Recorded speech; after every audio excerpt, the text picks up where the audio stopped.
finalement, le Bitcoin, aujourd'hui, c'est quoi? C'est plutôt un cryptoactif, c'est-à-dire une façon de faire de l'argent via des mécanismes de spéculation qu'une monnaie à part entière.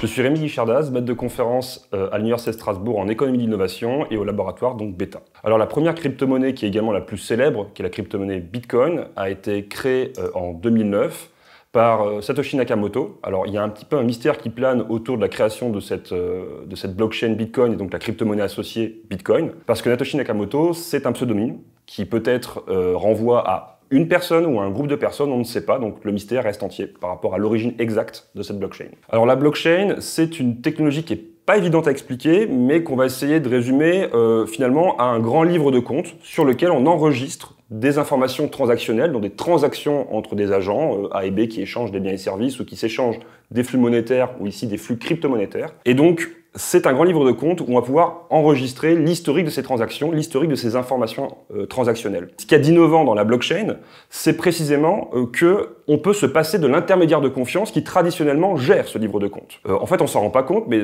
quand on fait des transactions tous les jours au quotidien, on a toute une série d'intermédiaires qu'on ne voit pas qui gèrent nos transactions. Les banques, des systèmes techniques et d'interfaces techniques liés par exemple aux cartes bleues, etc., etc. Et la promesse de la blockchain, en tout cas à terme, c'est de se passer de toute cette myriade d'intermédiaires qui créent des inefficacités, des problèmes de confiance, des problèmes d'asymétrie d'information. Parce que l'une des caractéristiques de la blockchain, c'est précisément d'être distribué. Ça veut dire que ce livre de compte, au lieu qu'il soit géré par le tiers de confiance centralisateur, il est copié et il y a dans tout le réseau. Donc tout le monde a un exemplaire du livre de compte et donc tout le monde peut vérifier de façon quasiment synchronisée les transactions qui se déroulent sur ce livre de compte. Une monnaie, ça remplit d'abord une fonction d'unité de compte. Ça permet de comparer des objets très différents en valeur. Par exemple, une banane, ça vaut 1 euro et un home cinéma, ça vaut plusieurs centaines, voire milliers d'euros. Donc on peut comparer les deux. Le problème du Bitcoin, c'est que pour servir d'unité de compte, c'est un peu compliqué parce que la variation du cours du Bitcoin est extrêmement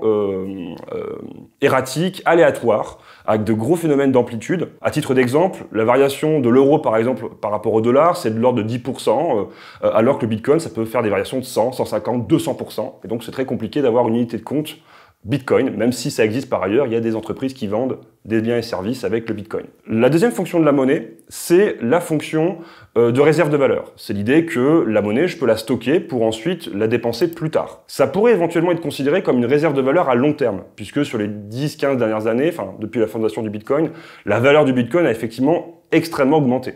Donc malgré des variations qui sont très très importantes au cours du temps, la tendance longue, c'est une augmentation de la valeur du Bitcoin, donc on pourrait considérer le Bitcoin comme une réserve de valeur à long terme. La troisième fonction de la monnaie, c'est être un intermédiaire des échanges. En échange de la monnaie, j'obtiens un bien ou un service, tout simplement. Là aussi, le Bitcoin remplit imparfaitement cette fonction. Finalement, le Bitcoin, aujourd'hui, c'est quoi? C'est plutôt un cryptoactif, c'est-à-dire une façon de faire de l'argent via des mécanismes de spéculation qu'une monnaie à part entière. Gagner de l'argent avec les cryptos, en tout cas de l'argent comme des euros ou des dollars, la principale moyen, c'est un petit peu à l'image des marchés financiers avec les actions. C'est là, en guillemets, la spéculation, c'est anticiper à la hausse ou à la baisse le cours du Bitcoin ou de l'Ethereum ou du Ripple. Donc acheter à un instant T une crypto-monnaie à une certaine valeur et espérer que dans le temps, la valeur de cette crypto-monnaie augmente. Comme ça, on la revend plus cher et on fait une plus-value. C'est en train d'exploser, oui, parce qu'il y a un engouement médiatique et également une montée en valeur de certains cours des monnaies, des crypto-monnaies, notamment les plus célèbres, Ethereum et donc l'Ether et Bitcoin, avec la crypto-monnaie Bitcoin.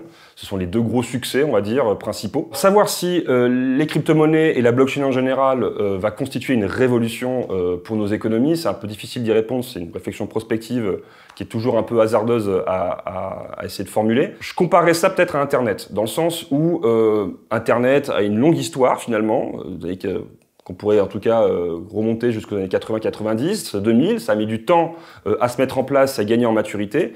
Ça a à la fois changé énormément de choses. Imaginons aujourd'hui un monde sans Internet, on ne pourrait pas faire du commerce en ligne, on n'aurait pas d'application, vous ne pourriez même pas me voir en vidéo aujourd'hui. Et en même temps, ça pas forcément pu tout changer, dans le sens où on reste dans une économie de marché, avec des organisations, des entreprises, et un monde, on va dire, capitaliste classique.